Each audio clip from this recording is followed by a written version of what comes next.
الحمد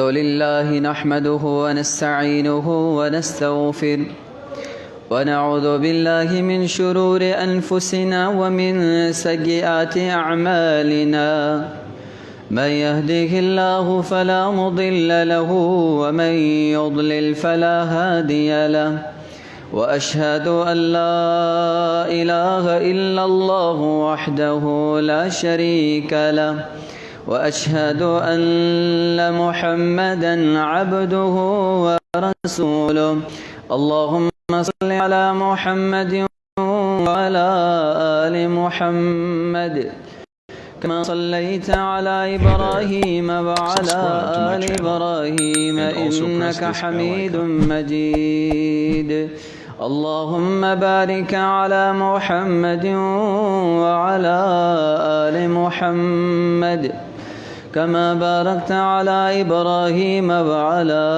آل إبراهيم إنك حميد مجيد أما بعد فإن خير الحديث كتاب الله وخير الهدي هدي محمد صلى الله عليه وسلم وشر الأمور محدثاتها وكل محدثة بدعة وكل بدعة ضلالة وكل ضلالة في النار أعوذ بالله من الشيطان الرجيم بسم الله الرحمن الرحيم وأحسنوا إن الله يحب المحسنين سبحانك لا علم لنا إلا ما علمتنا بشر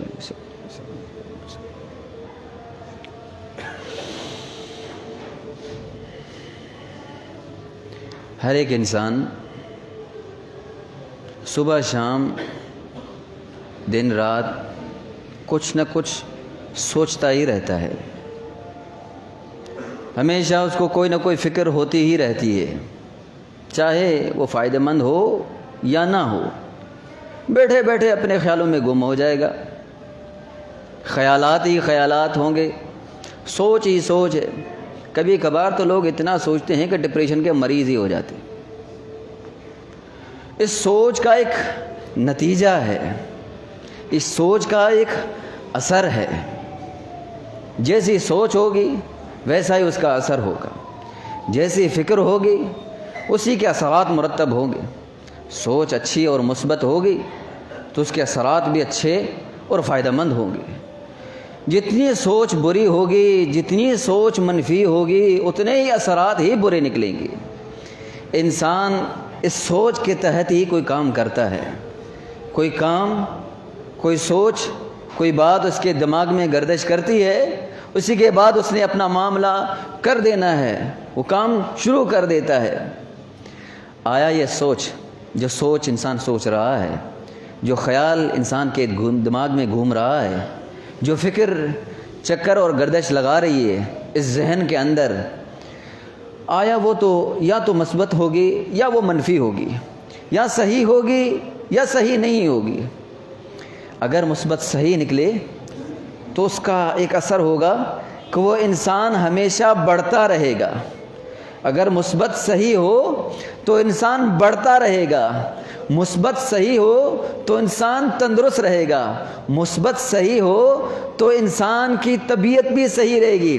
اگر مثبت سوچ ہو تو معاشرہ بھی بڑا درست رہتا ہے، مثبت صحیح ہو تو انسان کس حالت میں بھی ہو، کوئی بھی حالت، کوئی بھی کنڈیشن، کوئی بھی کیفیت ہو، خوش گزارے گا، بشرطے انسان کی سوچ مثبت ہونی چاہیے، درست ہونی چاہیے، صحیح ہونی چاہیے۔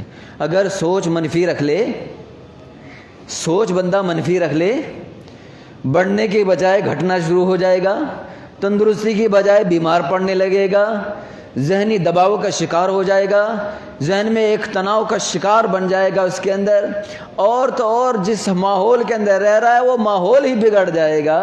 دوست ساتھ دوڑنا چھوڑ دیں گے، دوست دور کی بات بیوی تک دور رہنا شروع کر دیں گے، پتہ نہیں کیا کیا سوچتا رہتا ہے یہ بندہ، کیسی کیسی سوچ رکھتا ہے یہ بندہ، گھر والے افراد تک اس سے دور ہو جائیں گے۔ اس سوچ کے کچھ زاویے، جو سوچ انسان سوچے گا اسی کا اثر اسی پر ظاہر ہوگا۔ آج انشاءاللہ اللہ سے یہی دعا ہے کہ اللہ تعالیٰ مجھے کتاب و سنت کے مطابق اس کو بیان کرنے کی توفیق عطا فرمائے۔ اس سوچ کے فوائد بھی ہیں اگر مثبت ہو، اس کے نقصانات بھی ہیں اگر منفی ہو۔ آج اسی کو انشاءاللہ لے کے چلتے ہیں کہ اگر سوچ مثبت ہو یا منفی ہو تو دو پہلوؤں سے دیکھی جاتی ہے۔ یا تو اللہ کی طرف، اللہ کے بارے میں انسان کی سوچ کیا ہے، مثبت سوچ رکھتا ہے اللہ کے بارے میں یا منفی سوچ رکھتا ہے۔ نمبر ایک، اللہ کے بارے میں، خالق کے بارے میں ایک انسان کی کیا سوچ ہے، مثبت سوچ رکھتا ہے یا منفی سوچ رکھتا ہے۔ نمبر دو، مخلوق کے بارے میں، خالق کے بارے میں سوچ دیکھی، پھر مخلوق کے بارے میں کیا سوچ رکھتا ہے، مثبت سوچ ہے یا منفی سوچ ہے۔ ان دونوں کے ہی اثرات مرتب ہوتے ہیں۔ عزیزان گرامی، تو سب سے پہلے اللہ کے بارے میں سوچ کے بارے میں آتے ہیں کہ اللہ کے بارے میں ایک انسان کی سوچ ہمیشہ اچھی ہونی چاہیے، مثبت سوچ ہونی چاہیے، خیر والی فکر ہونی چاہیے، ہمیشہ اللہ کے بارے میں اچھا گمان ہونا چاہیے، اللہ کے بارے میں ہمیشہ اچھا خیال ہونا چاہیے۔ کبھی بھی انسان پریشان نہیں گزارے گا، چاہے کچھ بھی نہ ہو، چاہے کچھ بھی نہ ہو۔ میں آتا ہوں اس کی طرف بھی، اگر سوچ اللہ کے بارے میں اچھی ہو تو انسان کتنی بھی تکلیف میں کیوں نہ ہو، سوچ اللہ کے بارے میں اچھی ہے، پریشانیاں کتنی کیوں نہ ہو، سوچ اللہ کے بارے میں اچھی ہے۔ پریشان ہیں، تکلیفیں ہیں، بہت سارے مصائب ہیں، ٹینشن بھی ہے ادھر ادھر سے، لیکن اس کو یہ ٹینشن ایک ثانوی چیز نظر آتی ہے، کیونکہ اس کی نظر ان چیزوں پر نہیں، خالق پر ہے۔ اس کی سوچ اللہ کے بارے میں بہت اچھی اور عمدہ اور اعلیٰ ہے۔ اس کی وجہ سے یہ ساری چیزیں جو بظاہر ایک انسان کے لیے تباہ کن محسوس ہو رہی ہیں، ایک بندہ کہہ رہے ہیں مجھ پر تو پریشانیوں اور مصائب کے پہاڑ ٹوٹ چکے ہیں، لوگ یہ کہتے نظر آتے ہیں۔ لیکن عزیزان گرامی، اگر سوچ اللہ کے بارے میں اعلیٰ اور عمدہ اور افضل اور اکرم ہو تو یہ ساری چیزیں اللہ کے بارے میں اچھی سوچ رکھنے سے ساری نچلے درجے پہ آ جاتی ہیں، بندہ خوش گزارنے لگتا ہے۔ تو فرمایا احسنو، اللہ تعالیٰ قرآن مجید جو میں نے آپ کے سامنے ابتدا میں آیت تلاوت کی تھی، احسنوا ان اللہ یحب المحسنین، فرمایا احسنوا، یہاں سفیان ثوری رحمۃ اللہ علیہ فرما کہتے تھے احسنوا بمعنی احسنوا ظن باللہ، فرمایا لوگوں اللہ کے بارے میں اچھا گمان رکھا کرو، اچھا گمان رکھا کرو، اچھا خیال رکھا کرو، تبھی اللہ فرماتے ہیں ان اللہ یحب المحسنین، اللہ اچھے گمان کرنے والوں کو ہی پسند فرماتا ہے۔ اللہ کے بارے میں خیال کیا رکھتے ہیں، سوچ کیا رکھتے ہیں؟ جن لوگوں نے اچھی سوچ رکھی، جن لوگوں نے اللہ کے بارے میں عمدہ گمان رکھا، عمدہ خیال سوچا، اللہ نے ان کو کبھی بھی بے یار و مددگار نہیں چھوڑا۔ اچھا پہلے یہ تو سوچیں کہ اللہ کے بارے میں سوچ کیا ہوتی ہے، کیونکہ حدیث میں بھی آتا ہے انا عند ظن عبدی، میں بندے کے گمان کے مطابق ہوتا ہوں، جیسے وہ سوچتا ہے ویسے ہی مجھے پائے گا۔ کبھی سوچیں تو بندہ کام پہ جا رہا ہوتا ہے، پتہ نہیں جا رہے ہیں، پتہ نہیں ہوگا کہ نہیں ہوگا، سوچیں کیا سوچ ہوتی ہے ہماری، جا رہے ہیں پتہ نہیں ہوگا کہ نہیں ہوگا۔ ابے بھائی کیسے ہوگا؟ تو نے ابتدا میں ہی اللہ کے بارے میں گمان یہ بنا لیا کہ اللہ کرے گا، پتہ نہیں ہوگا کہ نہیں ہوگا، ہوگا کہ نہیں ہوگا، تو کہاں ہوگا؟ نہیں ہوگا۔ جا رہا ہوں پتہ نہیں اگلا بندہ پیسہ دے گا کہ نہیں دے گا، اب نہیں دے گا، کیسا تو نے گمان جو رکھا، دے گا نہیں دے گا تو کہاں دے گا؟ وہ رکھنی تھی سوچ اللہ پہ، اللہ میرا معاملہ آسان کرے گا، اللہ کے فضل سے ضرور ملے گا، مجھے میرا معاملہ حل ہو جائے گا۔ آج انٹرویو دینے جا رہا ہوں، آج ایگزام دینے جا رہا ہوں، پتہ نہیں کیا بنے گا، پاس ہوگا کہ نہیں ہوگا، فیل ہی ہوگا، فیل ہی ہوگا۔ رشتہ کروانے جا رہے ہیں، پتہ نہیں معاملہ صحیح ہوگا کہ نہیں ہوگا، کہاں ہوگا؟ تو اللہ کے بارے میں تو کوئی اچھی سوچ رکھ لیں، اللہ ہی معاملات کو سنبھالنے والا ہے تو اس کے بارے میں تو سوچ اچھی ہونی چاہیے۔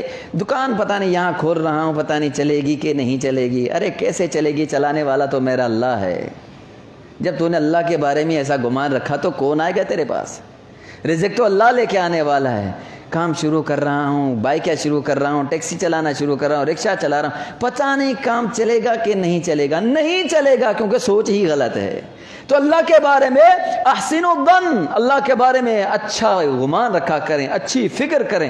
اب پڑھنا شروع کیا ہے، پتہ نہیں پڑھ پائیں گے کہ نہیں پڑھ پائیں گے، بوڑھا ہو گئے، کافی عمر ہو گئی، اب کیا پڑھیں گے، اب چلو پڑھ لیتے ہیں۔ تو جب ایسی ہی ابتدا ہو، امام احمد بن حنبل بیان فرمایا کرتے ہیں من لم تکن بدایت محرقہ لم تکن نہایت مشرقہ، جس بندے کی ابتدا ہی صحیح نہیں اس کی انتہا کیا ہوگی؟ پھر جب ابتدا ہی اچھی نہیں، ابتدا سے ہی تو نے اللہ کے بارے میں برا گمان شروع کر دیا تو معاملہ سلجھیں گے نہیں، الٹا الجھ جائیں گے۔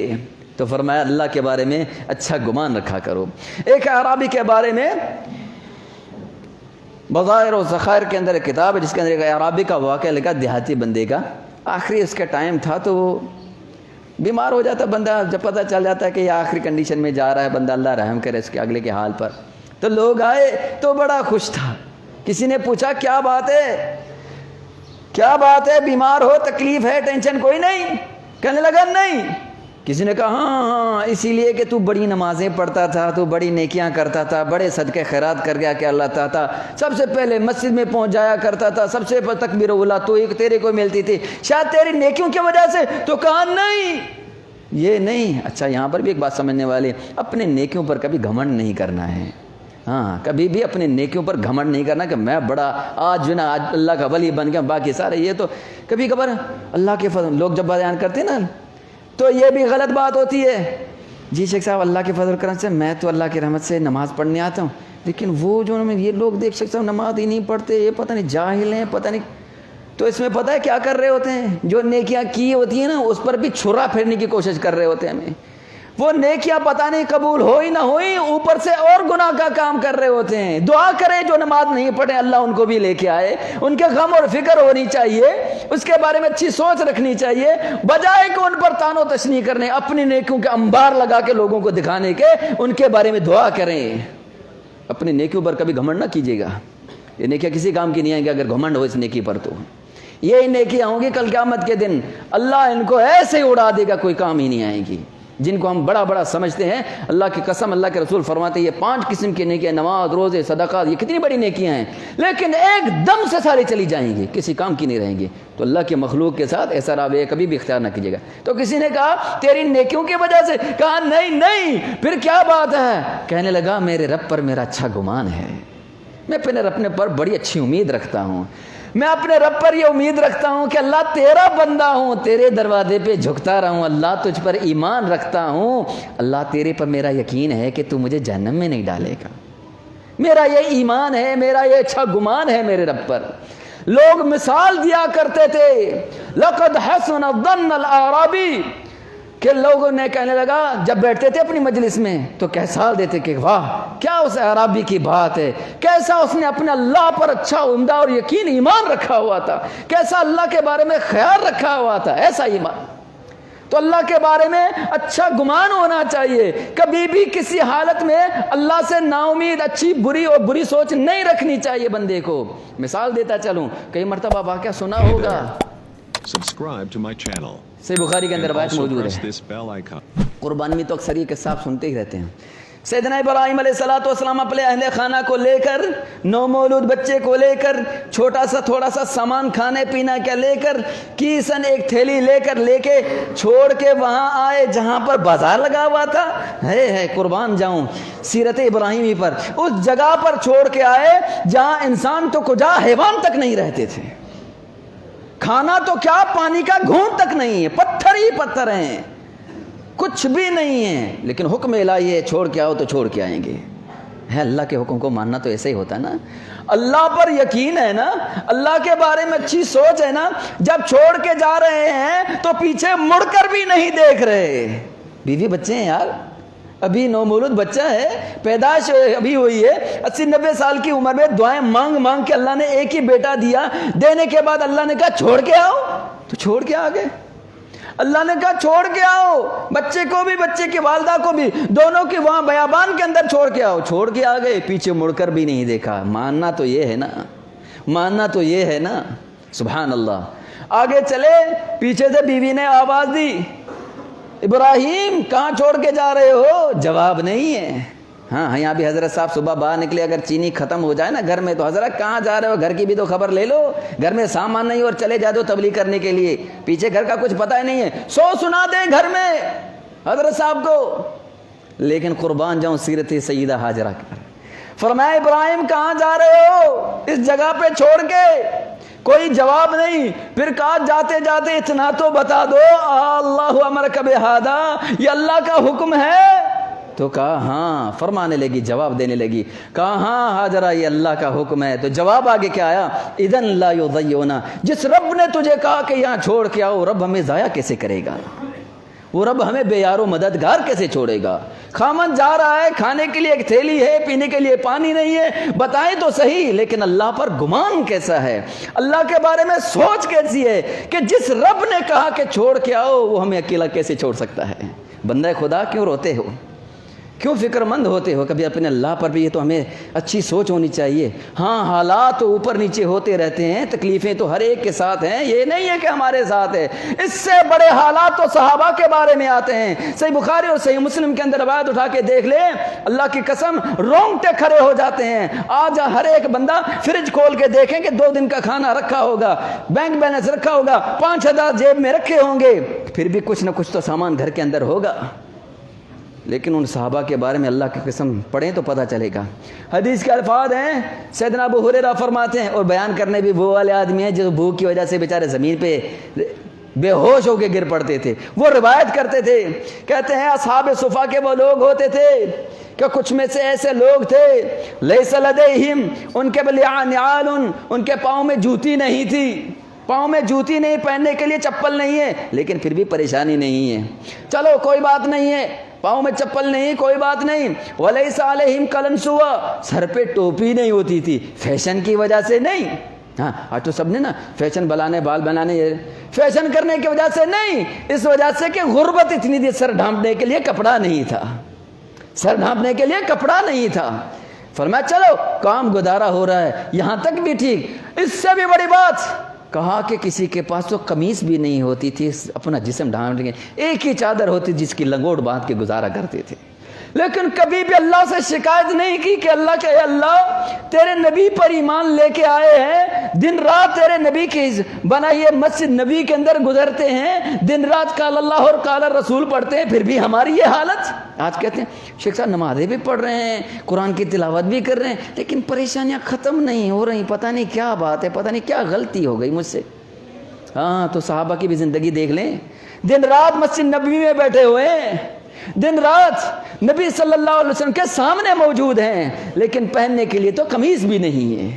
لیکن اللہ پر گمان کتنا اچھا ہے, کبھی زبان سے شکایت نہیں کی, کبھی زبان سے شکایت نہیں کی. اللہ کے بارے میں اچھا گمان ہونا چاہیے کہ میرے رب نے جس حال میں مجھے رکھا ہے, میرا رب بہتر جانتا ہے میرے بارے میں. اپنے اللہ سے اچھا گمان رکھیں. میرے اللہ نے مجھے اتنا دیا, میرا رب جانتا ہے کہ میرا اس میں گزارا ہو سکتا ہے, میرے رب سے میری کوئی شکایت نہیں ہے. اللہ سے یہ کہہ سکتا ہوں کہ اللہ میرے حال کو سنوار دے, دعا ضرور کرنا لیکن شکایت نہیں کرنا. آج تو ہماری حالت یہ ہوتی ہے کہ فقیروں کے سامنے اس غنی کی شکایتیں کرتے رہتے. کیا کچھ مزہ نہیں ہے, حالات بڑے پتلے چل رہے ہیں, جہاں بھی بیٹھے اللہ کی شکایتوں کی لائنیں لگا دیتے ہیں. کس کے سامنے شکایت کر رہے ہیں؟ سوچیں تو صحیح. انسان ضرورت مند ضرور ہے, انسان کو حاجت ضرور ہوتی ہے, لیکن ہر ایک کے سامنے چادر پھیلانے کی ضرورت کہاں ہے؟ کہاں شریعت نے اجازت دی ہے؟ ہاں بتائیں اپنی ضرورت, آپ سمجھتے ہیں یہاں میرا معاملہ حل ہو سکتا ہے, کریں پیش. لیکن ہر ایک کے سامنے جو بھی ہماری گفتگو ہوتی ہے, پتہ نہیں کیا بنے گا, پتہ نہیں بھوکے مر جائیں گے. ارے جس اللہ نے پیدا کیا زمین کو کھودے تو نیچے سے کیڑے ملیں گے تو ان کو کھلا رہا ہے. اگر کیڑوں کو رب کھلا رہا ہے تو بنی آدم تجھے رب نہیں کھلائے گا؟ اس رب کے بارے میں کچھ تو ہمیں اچھا گمان رکھنا چاہیے, کچھ تو سوچ ہماری اچھی ہونی چاہیے. تو فرمایا احسنو, اپنے اللہ کے بارے میں اچھا گمان رکھو. اگر اچھا گمان رکھو گے تو پھر دیکھو رب تمہارے لیے کیسے راستے رکھتے ہیں. حاضرہ نے اللہ کے بارے میں اچھا گمان رکھا تو اللہ نے زمزم کا کنواں جاری کر دیا. چکر ساتھ لگائے تو قیامت تک لوگ صفا مروے کی سعی کرتے رہیں گے, نہیں تو عمرہ بھی نہیں ہوگا, حج نہیں ہوگا, نیکی کر کے تو دیکھیں, صبر کر کے تو دیکھیں, اللہ کے بارے میں اچھا گمان تو ہم کر کے دیکھ لیں تو کتنا فائدہ ظاہر ہوتا ہے. اللہ کے بارے میں اچھا گمان ہونا چاہیے, کبھی بھی اللہ کے بارے میں برا گمان نہیں ہونا چاہیے. زندگی کا اصول بنا لیں. سبحان اللہ. اللہ کے رسول صلی اللہ علیہ وسلم سے اگر تکلیف بھی ہو نا, کوئی حال پوچھے, کیا بہت تکلیف ہے, بہت تکلیف ہے, یہ حال ہوتا ہے ہمارا, بہت تکلیف ہے. ہاں تکلیف ضرور ہے, لیکن سیرت النبی کو پڑھیے. آپ صلی اللہ علیہ وسلم زبان سے جملہ کیا ادا فرما رہے ہیں؟ الحمدللہ علی کل حال, الحمدللہ علی کل حال, کہ ہر حال میں میرے رب کی تعریف ہے, ہر حال میں میرے رب کے لیے تعریف ہے. کوئی کچھ تو ہماری زبان سے بھی اللہ کی تعریف کے کچھ نغمے تو نکلے, کوئی تعریف کے کوئی جملے تو نکلے, کوئی مثبت سوچ کے الفاظ تو نکلے. میں نے کہا جو سوچتا ہے انسان وہی اس کے اثر, اس کے ظاہر اس کے سامنے آنے لگتے ہیں. تو اللہ کے بارے میں اچھی سوچ ہونی چاہیے. بار کے وقت مختصر ہے, میں اس بات کو مختصر کرتا ہوں. جب اللہ کے بارے میں اچھی سوچ ہوگی تو اس کے فوائد میں نے آپ کے سامنے ذکر کیے کہ اللہ تعالیٰ بہت ہی جلد انسان کے سامنے اس کے ثمرات ظاہر کر دیتا ہے. نمبر 2, مخلوق کے بارے میں بھی انسان کو اچھی سوچ رکھ لینی چاہیے. مخلوق کے بارے میں بھی انسان کو اچھی سوچ رکھ لینی چاہیے. اگر مخلوق کے بارے میں برا سوچے گا تو اس کا برے اثرات مرتب ہوتے ہیں. اللہ تعالیٰ قرآن مجید کے اندر ارشاد فرماتے ہیں, یا ایھا الذین آمنوا اجتنبوا, اے ایمان والو بچ جاؤ, کثیرا من الظن ان بعض الظن اسم ولا تجسسوا. فرمایا کہ لوگوں یہ جو گمان بازی کرتے رہتے ہو, پتہ نہیں یہ کیا میرے بارے میں بیٹھ کے کچھ سوچے, خدا نہ خواستہ کوئی 2 بندے بیٹھ کے باتیں کر رہے ہیں, اس نے دیکھ لیا, پتہ نہیں کیوں لگتا ہے یہ میرے بارے میں کوئی بات کر رہے ہوں گے. ارے بھائی کیوں کریں گے تیرے بارے میں بات؟ لوگ فارغ بیٹھے ہیں تیرے بارے میں بات کرنے کے لیے, ان کو اپنی پڑی ہوئی ہے, تمہارے بارے میں بات کریں. ہمیشہ غلط سوچ, منفی سوچ گھومتی رہے گی. تو میرے بھائی مسلمانوں کے بارے میں بھی کوئی اچھا سوچنا چاہیے, کبھی اس کے لیے اچھا گمان بھی رکھیں. ممکن ہے یار اس سے یہ کام ہو گیا, اس کی وجہ تو ہوگی, کوئی اچھا گمان تو رکھیں اس کے بارے میں. یہ سبب تو کوئی دیکھے, اس سے کوئی کام ہو گیا, فوراً حکم نہیں یہ ایسا ہوگا, ایسا نہیں. آپ صلی اللہ علیہ وسلم نے منع فرمایا. آپ صلی اللہ علیہ وسلم ایک جگہ پر گئے دعوت پہ, تو آپ صلی اللہ علیہ وسلم نے ایک صحابی کے بارے میں پوچھ لیا کہ فرمایا وہ کہاں پر ہے, مالک بن دخشن کہاں ہے؟ کسی نے کہا کہ ذاک منافقن, اللہ کے رسول وہ تو منافق آدمی ہے. آپ صلی اللہ علیہ وسلم فوراً اس بندے کی طرف متوجہ فرمایا لا تک ذاک, فرمایا دوبارہ ایسی بات نہیں کرنا اپنی زبان سے. الا تعرف, آپ نہیں جانتے, انه یقول لا الہ الا اللہ یبتغی بذلک وجہ اللہ, تمہیں نہیں پتا کہ وہ لا الہ الا اللہ اپنی زبان سے کہتا ہے اور اس کے ذریعے وہ اللہ کی رضامندگی چاہتا ہے؟ تجھے نہیں پتا؟ ایک کلمہ پڑھنے والا مسلمان ہے. آج تو ہم ایک قلم اور پینسل لے کے سب کو ہی کافر اور منافق کی لسٹ میں لگا دیتے ہیں, مشرکین کا ٹھپا سب پہ لگانے کی کوشش کرتے ہیں. مسلمانوں کچھ خیال کیا کریں. اللہ کے نبی صلی اللہ علیہ وسلم نے منع فرمایا کہ نہیں کہو اس کو منافق, وہ تو لا الہ الا اللہ پڑھ رہا ہے جس کے ذریعے وہ اللہ کی خوشنودی حاصل کرتا ہے. جب پتہ نہیں ہے تو فتویٰ لگانے کے, ٹھپا لگانے کی کیا ضرورت ہے تجھے؟ آپ صلی اللہ علیہ وسلم نے منع فرما دیا. حتیٰ کہ ایک مرتبہ نبی صلی اللہ علیہ وسلم بیٹھے تھے, سیدنا کعب بن مالک رضی اللہ تعالیٰ عنہ, ان کے بارے میں گفتگو چھڑی تو کسی بندے نے کہہ دیا وہ تو ذاک منافقن, وہ تو منافق ہے. اتنے میں سیدنا معاذ نے کہا نہیں کہو ایسی بات مت کہنا, کیونکہ وہ تو اللہ پر ایمان رکھتا ہے, آخرت کے دن پر ایمان رکھتا ہے اور رسول اللہ سے محبت کرتا ہے. یار کسی پر فتویٰ لگانے سے پہلے سوچو تو صحیح, کسی کے بارے میں اپنی سوچ بنانے سے پہلے سوچو تو صحیح وہ بندہ کیا ہے, کیسی سوچ بنا رہے کسی کے بارے میں. اسی لیے شریعت اسلامیہ نے بتایا کہ سوچ اچھی رکھنی ہے, سب سے پہلے ابتدا کرے اپنے گھر سے, سب سے پہلے ابتدا کرے اپنے گھر سے. کیسے؟ جب تک سوچ اچھی نہیں ہوگی اپنے گھر سے تو گھر کیسے سدھرے گا؟ جب گھر سے نہیں سدھرے گا تو معاشرہ کیسے سدھرے گا؟ جو معاشرہ نہیں سدھرے گا تو بتائیں پورا ملک کہاں سے سدھرے گا؟ امت محمدیہ کے اندر اصلاح کہاں سے آئے گی؟ تو فرمایا سب سے پہلے اصلاح اپنی سوچ اچھی بناؤ اپنے گھر والوں کے بارے میں. بیوی اپنے خاوند کے بارے میں اچھی سوچ رکھے اور خاوند اپنے بیوی کے بارے میں اچھی سوچ رکھے. جب منافقین نے سیدہ عائشہ پر تہمت لگانے کی کوشش کی, اللہ کی قسم میں نے کئی باتیں چھوڑ دی ہیں ٹائم کم ہونے کی وجہ سے, نہیں تو میں آج آپ کو بتاتا یہ باتیں. سیدہ عائشہ کے بارے میں لوگوں نے تہمت لگائی تو اللہ کے رسول سے کسی نے پوچھا آپ کیا کہتے ہیں؟ چلو آپ بتائیں، ان لوگوں نے تو کہہ دیا، آپ کیا کہتے ہیں؟ آپ صلی اللہ علیہ وسلم کی جملہ فرمایا واللہ ما علمت علی اہلی الا خیرا، اللہ کی قسم میں نے اپنے گھر والوں میں ہمیشہ خیر دیکھا ہے۔ لوگ کچھ کہیں لیکن میں نے ہمیشہ اپنے گھر والوں کے اندر خیر دیکھا ہے، خیر دیکھا ہے۔ آپ صلی اللہ علیہ وسلم نے اپنی دوسری ایک زوجہ محترمہ سے سیدہ عائشہ کے بارے میں پوچھا، آپ بتائیں، انہوں نے کیا کہا؟ احمی سمعی و بصری، اللہ کی قسم میں اپنے آنکھ اور کان بند رکھتی ہوں، آنکھ اور کان بند رکھتی ہوں۔ ما علمت علیہا الا خیرا، میں نے جب بھی دیکھا ہمیشہ اس میں خیر ہی دیکھا ہے، میں نے ہمیشہ جب بھی دیکھا ہے اس میں خیر دیکھا ہے۔ آج تو سوکنے ہوں تو پتہ نہیں کیا انبار لگا دیں یہاں پر، ہاں بالکل ایسے ہی معاملہ ہے۔ جب میاں بیوی کے درمیان اچھی سوچ ہو تو معاملات بڑے سلجھ جاتے ہیں، نہیں تو کبھی بھی گھر نہیں چلتا، کبھی بھی گھر نہیں چلتا۔ ہر ایک بات پہ چڑچڑان والا معاملہ نہیں ہونا چاہیے، شکی مزاج نہیں ہونا چاہیے، نہ مرد کو نہ عورت کو، گھر نہیں چلے گا، بچوں پر برا اثر چلے گا۔ صحیح مسلم کے اندر روایت موجود ہے، ان رجلا من بنی فزارہ جاء الى النبی صلی اللہ علیہ وسلم، ایک بندہ اللہ کے نبی صلی اللہ علیہ وسلم کے پاس آیا، من بنی فزارہ کا ایک آدمی تھا، اور آ کے کہنے لگا یا رسول اللہ ولد لی مولود، میرے ہاں بچے کی پیدائش ہوئی ہے، بیٹا ہو پیدا ہوا ہے، غلاما اسودا، لیکن مسئلہ یہ ہے کہ اس کا رنگ کالا ہے، میں گورا، بیوی کا رنگ بھی نہیں ہے ایسا، بچہ اس کا رنگ کالا ہے۔ فیعرض عن ینفی، وہ ارادہ اس نے تھا کہ انکار کر دے کہ میرا بچہ نہیں ہے۔ اب انکار کر دے کیا مطلب کہ نعوذ باللہ وہ اپنی بیوی پہ تہمت لگائے، بیوی کے بارے میں اس کی منفی سوچ۔ آپ صلی اللہ علیہ وسلم نے پوچھا، اب چلو باقی معاملہ بات کرنا، آپ صلی اللہ نے ایک سوال کر دیا، هل لک من ابل، کیا اونٹ ہیں تمہارے پاس؟ کہاں اونٹ ہیں؟ کما ہی الوانھا، بتاؤ ذرا اس کا رنگ کیسا ہے؟ کہنے لگے کہ سارے اس رنگ کے ہیں، سرخ رنگ کے۔ کہ فرمایا بتاؤ هل فیہم، ان اونٹوں کے اندر کوئی سرخی مائل سیاہ رنگ کا اونٹ ہے؟ سیاہ رنگ کا اونٹ بھی ہے؟ کہنے لگا ہاں ان لفیہم لورقا، ہاں اللہ کے رسول ہیں ان کے اندر۔ تو کہا وہ کالا کہاں سے ہو گیا جب تمہارے پاس تو سارے سرخ اونٹ ہیں، تو وہ کالا کیسے ہو گیا؟ تو کہنے لگے لعل نزعہ عرق، ممکن ہے کہ پیچھے اونٹوں کی جنس میں سے، ان کے پشت میں سے کوئی ایسا، ان کی نسل میں سے کوئی کالا ہو جہاں سے رگ نے کھینچ لیا اور وہاں اس کی نسل چلی گئی اور اس کا رنگ کالا ہو گیا۔ تو آپ نے فرمایا لعل نزعہ عرق، ممکن ہے یہاں پر بھی تمہارے خاندان میں کسی کے پرانے باپ دادا میں، آبا و اجداد میں سے کسی کا رنگ کالا ہو، تو کیسے کہہ دیتے ہو کہ یہ میری اولاد نہیں ہے؟ بندہ سمجھ گیا۔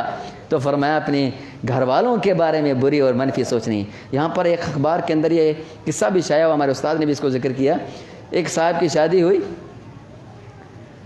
بیوی حاملہ ہوئی، حامل تھی اور وہ چلا گیا اپنے کام سے باہر ممالک، بیٹا پیدا ہوا۔ اب تو یہ تو بڑا ٹیکنالوجی کا زمانہ ہے نا، آج کل تو جی 1 منٹ کے بندہ واش روم سے نکلے وہ بھی سیلفی نکال کے دکھا دے میں ابھی واش روم سے ہو کے آیا ہوں، آج کل تو معاملہ یہ چل رہا ہے۔ کھانا کھایا، ایک لقمہ توڑا، یہ پہلا یہ اور دوسرا بعد میں ہے، یہ حال ہو چکا ہے، یعنی ذرے ذرے کی خبر، پہلے تو اتنا معاملہ نہیں تھا۔ خیر وہ چلا گیا، پیچھے بچے کی پیدائش ہوئی اور بچے کا رنگ کالا تھا، بچے کا رنگ کالا تھا۔ والدہ بڑی پریشان ہوئی اور اس نے اپنی ماں سے ذکر کیا بیٹا کے رنگ جو کالا ہے، نہ میرا رنگ ایسا ہے نہ اس کے باپ کا رنگ ایسا ہے، اللہ نہ کرے اگر وہ آئے اور آ کے کہہ دے کہ یہ بیٹا تو میرا نہیں ہے، پھر میں کیا جاؤں گی۔ بہرحال انہوں نے اس بیٹے کا قتل کروا دیا، بیٹے کو مار دیا انہوں نے۔ اور اس نے فون کیا، آیا واپس جب تو پوچھا تو نے کہا بیٹے کی پیدائش ہوئی تھی لیکن وہ فوت ہو گیا، بچہ مر گیا۔ اللہ کا کرنا ایسا ہوا، اللہ نے دوبارہ بیٹا دیا۔ اس وقت جب بیٹے کی پیدائش ہوئی تو وہ اس وقت موجود تھا، اللہ نے دوبارہ بیٹا دیا اور اس کا رنگ بھی کالا تھا۔ اب کہاں جائیں؟ اب تو اللہ نے دکھانا تھا۔ بیٹے کا رنگ کالا، باپ بھی اس وقت موجود ہے۔ جب اس کو دوبارہ ماں بیٹیاں پریشان ہونے لگی، کیا پتہ نہیں کیا ہوگا، جس چیز سے ڈر رہے تھے دوبارہ وہی ہوئی، دوبارہ وہی گلے پڑ گئی۔ اس بندے نے اس بچے کو اٹھایا، جب اس کو بیٹا کہ آپ کا بیٹا پیدا ہوا، اس بندے نے بچے کو اٹھایا اور چومنے لگ گیا اور اپنے سینے سے لگانے لگا، تو کہنے لگا یہ تو اپنے دادا پر گیا ہے، یہ تو اپنے دادا پر گیا ہے۔ اس کی ماں رونے لگ گئی، اللہ یہ میں نے کیا کر دیا۔ تو بھائی اچھی گمان، اچھی سوچ رکھ لیں، مخلوق کے بارے میں بھی، انسانوں کے بارے میں اور خالق کے بارے میں جب سوچ اچھی ہوگی تو اس کے اثرات بھی بڑے اچھے ہوں گے، جب مخلوق کے بارے میں بری سوچ ہوگی تو اس کے اثرات بھی بڑے منفی ظاہر ہوں گے، اللہ کے بارے میں بری سوچ ہوگی تو اس کے اثرات بھی بڑے برے ظاہر ہوں گے۔ ہمیشہ انسان فقر کی زندگی گزارے گا، ہمیشہ بے چینی کی زندگی گزارے گا۔ پھر جو بندہ اللہ کے بارے میں اچھا گمان نہیں رکھتا اس کی زندگی یہ ہوگی، ٹینشن ہی ٹینشن، پتہ نہیں یہ معاملہ کیسے حل ہوگا، وہ معاملہ کیسے، ایک الجھن سے نکلے گا نہیں کہ دوسری الجھن میں پڑ جائے گا، اس سے نکلے جان خلاصی نہیں ہوگی کہ تیسری میں پھنس جائے گا۔ تو بندہ خدا اللہ کے بارے میں اچھی سوچ بنا لے، تیری ساری مشکلیں حل ہو جائیں گی، ساری ٹینشن ہی ختم ہو جائیں گی۔ یار میں کون ہوتا ہوں اپنے آپ کو کھلانے والا، میں کون ہوتا ہوں اپنے بچوں کو کھلانے والا، وہ کون ہوتا ہے مجھے دینے والا؟ دینے والا تو میرا خالق ہے، دینے والا میرا رب ہے، تو میں اس سے مانگوں، اس کے بارے میں اچھی سوچ بناؤں۔ اللہ میں تیرے در کا محتاج ہوں، اللہ دے دے۔ کبھی موسیٰ علیہ السلام کی دعا کے بارے میں دیکھ لیں، اس آیت کو پڑھ لیں اور اللہ کے بارے میں اچھا گمان دیکھ لیں۔ آج کہتے ہیں نا روٹی کپڑا اور مکان، ہاں روٹی کپڑا اور مکان، ہاں سارے یہ دعا چلتے ہیں۔ آج تینوں ہی نہیں ہے، نہ کپڑا ہے، نہ روٹی ہے، نہ گھر ہے۔ چلیں جی، سیدنا موسیٰ علیہ السلام نکلے باہر، جب مصر سے ہجرت کرے مدین پہنچے تو نہ گھر ہے نہ گھر والی ہے، گھر بھی نہیں ہے، کہاں رہیں، کھانا بھی نہیں ہے، کوئی مزدوری بھی نہیں ہے، کہاں جائے، بھائی روزگار چاہیے، روزگار بھی نہیں ہے، گھر ہے، گھر بھی نہیں ہے، کہاں تو جائے، کھانا بھی نہیں ہے۔ دعا اللہ سے کیا مانگی؟ سبحان اللہ، فلما تولی الی الظل، جب سائے کی طرف آئے نیکی کر کے، نیکی کرنے کے بعد، ہاں ہم کرتے سارا دن برائیاں لوگوں کے ساتھ، پھر کہتے ہیں اللہ یہ کر دو وہ کر دو، ابے بھائی لوگوں کے ساتھ ظلم کرنا تو چھوڑ دے۔ تو یہاں فرمایا نیکی کرنے کے بعد جب سائے میں بیٹھ گیا تو اللہ سے مانگنے لگ گیا۔ ولما تولی الی الظل، سائے کی طرف آ گیا تو کہنے لگے رب انی لما انزلت الی من خیر فقیر، اللہ جو دودھ دے جو مجھے دے دے، میں تیرے در کا سوالی اور محتاج اور فقیر ہوں۔ اتنی سی دعا کر کے سو گئے ہیں تو اللہ نے گھر بھی دیا، گھر والی بھی دے دی، مزدوری بھی دے دی۔ یہی تینوں چاہیے، چیزیں چاہیے نا، شادی کرنی ہے اس کے لیے پیسے جمع کرنے ہیں، گھر بنانا ہے، پہلے تو روزگار چاہیے، اللہ نے ایک دم تینوں چیزیں دے دی۔ تو دعا ہمیں بھی کرنی چاہیے، رب کے بارے میں اچھا گمان کرنا چاہیے۔ اللہ تعالیٰ مجھے اور آپ کو کتاب و سنت پر عمل کرنے کی توفیق عطا فرمائے۔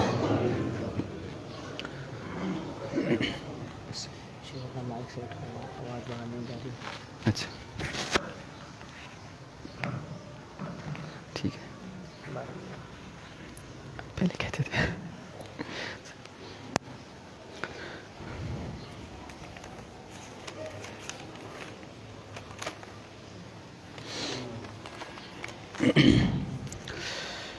الحمد للہ وکفی وسلام علی عبادہ الذین اصطفی، اما بعد۔